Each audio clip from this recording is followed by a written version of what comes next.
Conexão SP Varias.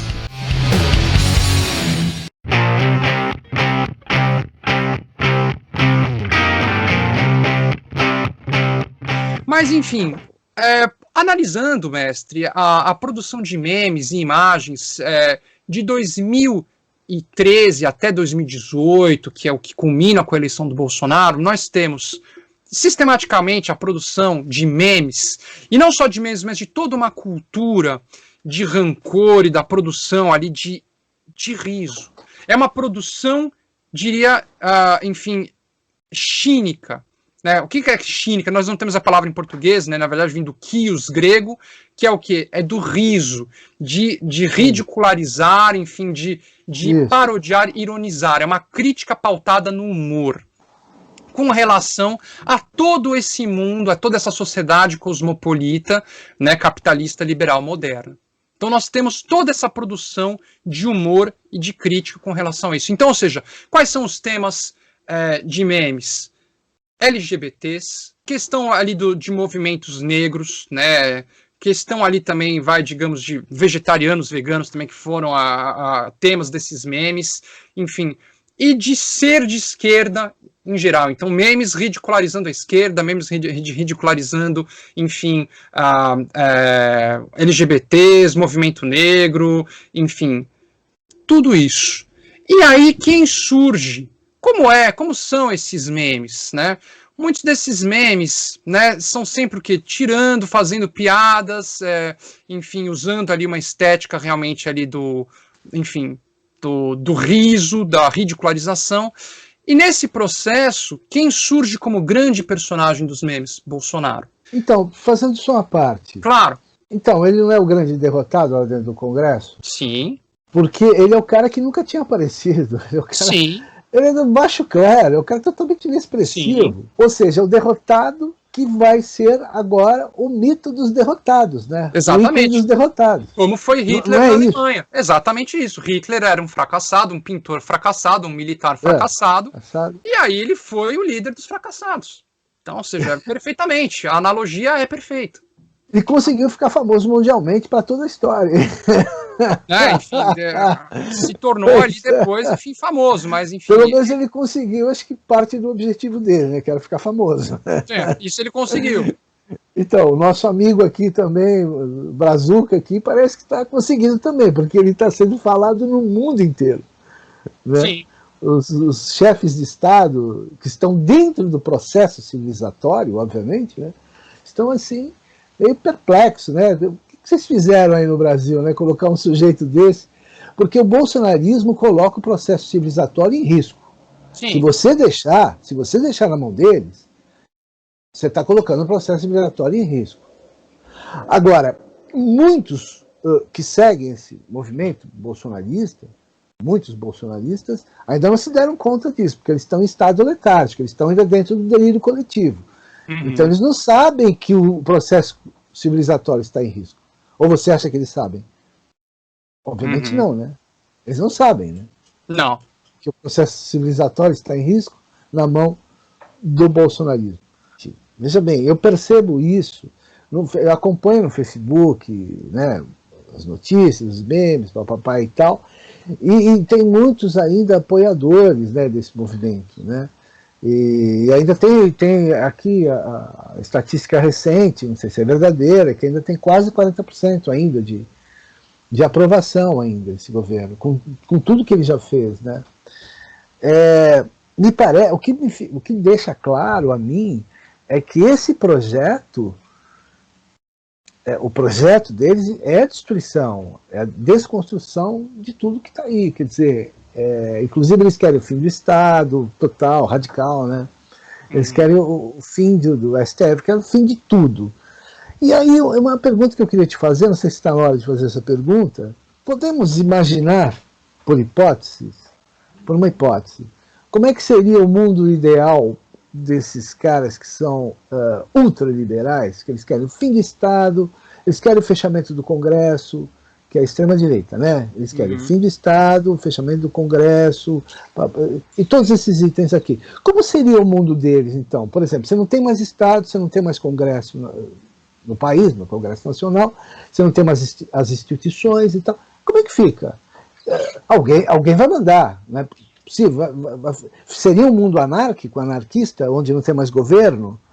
Não, ou esse sujeito aí é que vai? Quer dizer, o território nacional seria a fazenda dele.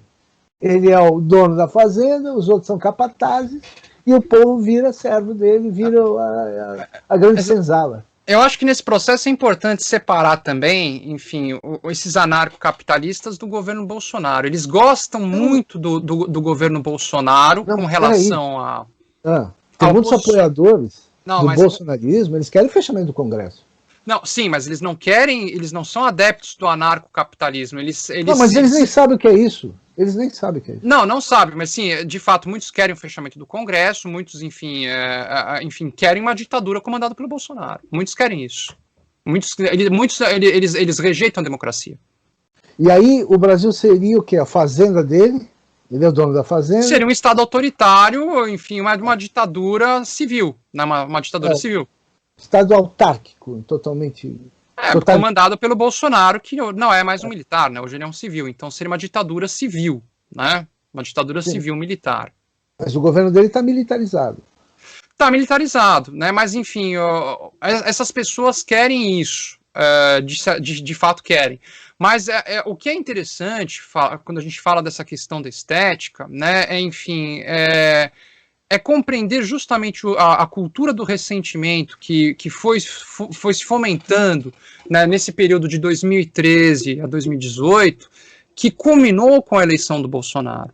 Então, ou seja, de certa forma, o Bolsonaro ele surge como o grande vingador dessas pessoas que não têm nada, como foi Hitler na Alemanha, né? Enfim, então, Hitler, que proposta ele tinha em termos econômicos? Nenhuma. Que proposta ele apresentou ali para o povo alemão? Nenhuma. Ele sempre criticava o que? Essas elites degeneradas na arte, os judeus que fazem... E você tinha, na época, enfim, diversos artistas de vanguarda judeus, né? E para aquele cara que era o fracassado, enfim, era o operário médio, que não tinha nada, não sabia fazer nada, o rancor que ele tinha com relação... não só aos judeus, mas toda uma classe ali, enfim, de artistas ali de vanguarda, enfim, tanto de origem judia, quanto, enfim, mais intelectualizados ali, também como uma parte ali da burguesia alemã, homossexuais, enfim, tudo isso gera, enfim, um enorme ressentimento, né, enfim, e que aí eles encontram que no Hitler, justamente, o vingador desse ressentimento, né? O homem que consegue capitalizar todo esse ódio, né? Ódio, enfim, a essas minorias, ódio, enfim, a aquelas vanguardas artísticas, ódio, enfim, a todo aquele processo de modernidade, né, de modernização agressiva que se deu na República de Weimar, né? E depois deu aquela catástrofe, aquele desastre que nós já sabemos. Então o Bolsonaro, eu vejo realmente o mesmo processo. Então um dos memes que se tornou, mestre, um dos mais conhecidos, eu vou até colocar aqui para o pessoal ver, eu vou compartilhar aqui a minha tela. Tá vendo aqui? Bolsonaro com óculos? Sim, tô vendo. Esse óculos, ele é o quê, mestre? Vem de uma forma, enfim, de meme, que surgiu nos Estados Unidos, então mostra alguém ali, enfim, imitando, né, o que a gente vai entrar nesse detalhe, o que é esse imitar, o que é essa expressão, que é quando alguém fala alguma coisa, humilha e fecha uma discussão. E aí eles colocavam ali, isso surgiu muito com o Trump, com algumas figuras da extrema-direita americana, né, e aí no Brasil se deu muito com o Bolsonaro, então mostrava o Bolsonaro discutindo ali com a Maria do Rosário, do PT, ou com outra pessoa, ou na televisão, e aí ele fala de um palavrão, um impropério, sabe, aí esse óculos cai na cara dele, e aí toca uma música ali de hip hop chamada Turn Down for What? Ele, Turn Down for What? E aparece uma montagem do Bolsonaro dançando com diversas pessoas, né, enfim.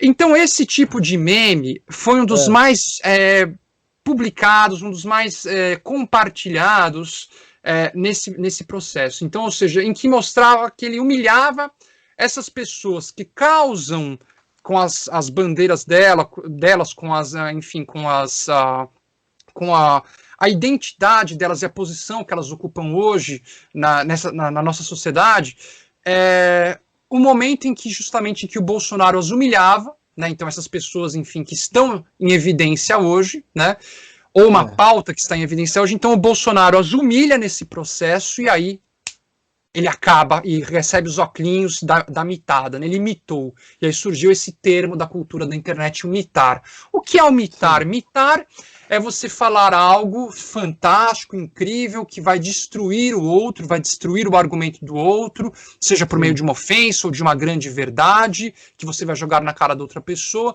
e aí você mitou. O que isso significa na prática, mestre, em termos ali, fazendo uma análise do discurso?